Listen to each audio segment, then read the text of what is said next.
Assalamualaikum warahmatullahi wabarakatuh. Apa kabar anak-anak ibu? Semoga sehat selalu ya, dan selalu jaga kesehatannya selama di rumah. Nah, hari ini kita masih belajar tema 1, subtema 3, hidup rukun di sekolah, pembelajaran 6. Oke, muatan imtak kita sesuai dengan hadis Rasulullah dari Abu Hurairah radhiyallahu anhu berkata, Rasulullah Shallallahu alaihi wasallam bersabda, orang mukmin yang paling sempurna imannya adalah orang yang paling baik budi pekertinya. Hadis riwayat Ahmad 41. Nah, selanjutnya tujuan pembelajaran kita hari ini adalah yang pertama, anak-anak ibu bisa menemukan dan menuliskan kembali kalimat perintah yang ada di dalam lagu.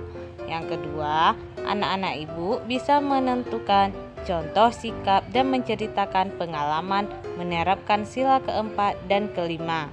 Yang ketiga, anak-anak ibu bisa menyelesaikan soal cerita pengurangan, bilangan cacah, dan campuran. Sikap yang akan kita kembangkan yang pertama, percaya diri, dan yang kedua nasionalisme dalam kurung toleransi. Nah, anak-anak ibu, are you ready? Sebelum memulai kita tepuk semangat dulu deh. Tepuk semangat. Semangat. Semangat. Oke? Let's go. Oke. Penerapan sila keempat dan kelima Pancasila di sekolah. Setiap orang memiliki pendapat yang berbeda-beda. Perbedaan pendapat ini bisa terjadi di mana saja. Contohnya di sekolah. Apa yang bisa kamu lakukan untuk menyatukan perbedaan pendapat dengan temanmu di sekolah? Berilah tanda centang pada jawaban yang tepat di bukumu. Oke, kira-kira penerapan sila keempat Pancasila itu apa ya? Yang pertama, bermusyawarah. Yang kedua, lakukan pemungutan suara atau voting. Nah, contohnya di sekolah apa ya? Nah, contohnya misalnya pemilihan ketua kelas dilakukan dengan cara musyawarah dan melakukan pemungutan suara. Nah, kalau contohnya bermusyawarah di sekolah apa ya? Siapa yang tahu? Iya, contohnya bermusyawarah di sekolah itu adalah pemilihan ketua kelas. Misalnya di kelas kita itu pemilihan ketua kelas itu misalnya namanya ada Hafiz, M. Ryan, dan juga Renhard. Nah, dari 3 orang ini dilakukanlah sebuah voting untuk menentukan siapa ketua kelas. Nah, nanti siapa votingnya paling terbanyak, dialah yang menjadi ketua kelas. Nah, bagaimana orang yang tidak terpilih menjadi ketua kelas? Apa yang dilakukan? Apakah dia harus marah-marah? Tidak. Misalnya kalau dia tidak menjadi ketua kelas, dia akan berbesar hati menerima kekalahannya. Ya. Nah, next. Yuk, anak-anak ibu, mari kita baca pengalaman menerapkan sila keempat dan kelima. Siapa yang akan membawa tikar? Nah, coba lihat gambarnya. Ada gambar murid yang lagi bermusyawarah membawa tikar. Nah, yuk kita baca sama-sama. Bermusyawarah. Siswa di kelas Niana akan berkemah pada kegiatan pramuka. Setiap regu bertugas membawa peralatan masing-masing. Regu Nina bermusyawarah untuk pembagian tugas. Pembagian tugas dilakukan secara adil. Nah, ini menerapkan Pancasila keempat dan kelima. Keempatnya apa? Iya, mereka bermusyawarah membawa peralatan masing-masing dan dilakukan secara adil. Pancasila kelimanya. Bagaimana anak-anak ibu? Sudah mengerti? Kita lanjut ya. Next. Nah, di sini ada contoh pengalaman sila keempat di sekolah. yaitu bermusyawarah untuk mengambil keputusan bersama. Biasanya disebut dengan mufakat.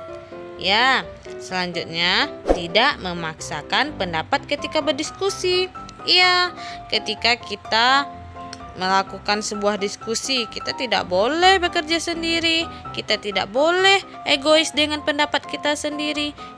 Iya, kita harus sama-sama memikirkan jawabannya, tidak boleh ngambil keputusan sendiri. Misalnya, saya mau memilih Hafiz menjadi ketua kelas, kata temannya. Padahal setelah dilakukan voting yang paling banyak itu voting Ryan yang menjadi ketua kelas. Nah, kita harus menerimanya dengan besar hati. Tidak boleh memaksakan kehendak, memaksakan pendapat, tidak boleh. Harus kita terima dengan lapang dada. Nah, itu adalah contoh pengalaman sila keempat di sekolah. Oke anak-anak ibu, lanjut. Nah, selanjutnya contoh pengalaman sila kelima di sekolah. Yang pertama, melaksanakan hak dan kewajiban di sekolah. Yang kedua, membagi tugas piket kelas secara adil. Nah, ini adalah contoh pengalaman sila kelima di sekolah. Contohnya kita bagaimana di sekolah, di kelas? Siapa yang masih ingat? Misalnya membagi tugas piket di kelas secara adil. Siapa yang ingat? Misalnya yang memimpin doa di kelas siapa? Yang memimpin doa di luar kelas siapa? Kita harus membaginya secara adil, iya kan? Tidak boleh misalnya Fatan aja yang mau di luar Miss, Fatan gak mau di dalam Miss, kata Fatan. Gak boleh. Fatan harus bergiliran dengan teman-temannya misalnya, ya, supaya piket kelas kita menjadi lebih teratur. Ini contoh saja ya Fatan. Nah, teman-teman yang lain juga harus bersikap adil dalam pembagian piket kelas. Nah, bagaimana pengalamanmu menerapkan sila keempat dan kelima Pancasila di sekolah? Tuliskan contoh pengalamanmu di buku. Nah, bagaimana kira-kira anak ibu? Bisa? Pasti bisa. Udah mesti tersebut kan tadi contoh-contohnya ya. Kita lanjut ya. Next. Nah, selanjutnya pengurangan soal cerita menggunakan cara bersusun panjang dan cara bersusun pendek. Minggu sebelumnya kita sudah mempelajari pengurangan cara bersusun panjang dan cara bersusun pendek, di mana kita mengambil satu puluhan untuk satuan. Nah, sekarang ini kita mengambil 100-an untuk puluhan. Bagaimana caranya? Yuk sama-sama kita lihat contohnya. Jumlah anggota pramuka yang ikut berkemah ada 217 orang. Tidak semua anggota ikut berkemah. Ada 196 anggota yang ikut berkemah. Berapa banyak anggota yang tidak ikut berkemah? Nah, berarti soalnya dikurang. 217 dikurang 196. Nah, sekarang kita buat cara bersusun panjang. Kita uraikan dulu 217.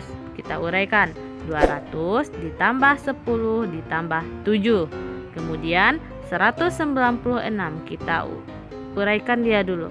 100 ditambah 90 ditambah 6. Kemudian 10 dikurang 90 tidak bisa. Maka 10 untuk 10 kita pinjam 100-an pada 200 sehingga dia akan menjadi 110. Kemudian 200 akan menjadi 100. Kita kurangkan. 7 dikurang 6 1, 110 dikurang 90 20, 100 dikurang 100 0, sehingga hasilnya 21. Nah, bagaimana cara bersusun pendek? Yuk sama-sama kita lihat. 7 dikurang 6 1, 1 dikurang 9 tidak bisa, kemudian dipinjam 1. Ratusan, kemudian akan menjadi 11 dikurang 9 sama dengan 2. Kemudian 2 itu berubah menjadi 1. Sehingga 1 dikurang 1 hasilnya 0 dan tidak kita tulis. Maka hasil akhirnya 21. Jumlah anggota yang tidak ikut berkemah ada 21 orang. Bagaimana anak-anak ibu? Sudah mengerti? Kalau sudah mengerti, kita lanjut ya. Next. Selanjutnya kalimat perintah. Kalimat perintah yaitu kalimat yang berisi permintaan seseorang terhadap orang lain untuk melakukan sesuatu. Kalimat perintah biasanya menggunakan kata tolong, jangan, atau silahkan. Kalimat perintah diakhiri dengan tanda seru. Nah, contohnya yang pertama, Tony, tolong bersihkan papan tulis ya. Selanjutnya, anak-anak jangan lupa berdoa sebelum dan sesudah makan. Ini adalah contoh kalimat perintah dan masih banyak lagi contoh kalimat perintah. Oke? Nah, selanjutnya ada syair lagu yang berjudul Pergi Belajar. Nah, kalimatnya garis bawahilah kalimat perintah yang ada pada syair lagu di bawah ini. Yuk sama-sama kita kerjakan, Nak. Tapi sebelumnya kita nyanyi dulu. 1, 2, 3. Oh ibu dan ayah, selamat pagi. Ku pergi sekolah, sampaikan nanti. Selamat belajar nak, penuh semangat. Rajinlah selalu, tentu kau dapat. Hormati gurumu, sayangi teman. Itulah tandanya kau murid budiman. Oke, selanjutnya, apakah kalimat perintah yang ada pada syair lagu ini? Siapa yang tahu? Iya, hormati gurumu, sayangi teman. Itu adalah kalimat perintah. Oke anak-anak ibu, kita lanjut ya. Next.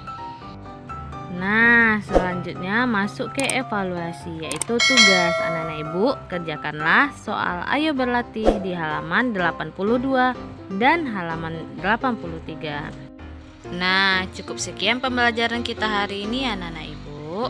Selamat mengerjakan dan ibu akhiri dengan mengucapkan Assalamualaikum warahmatullahi wabarakatuh.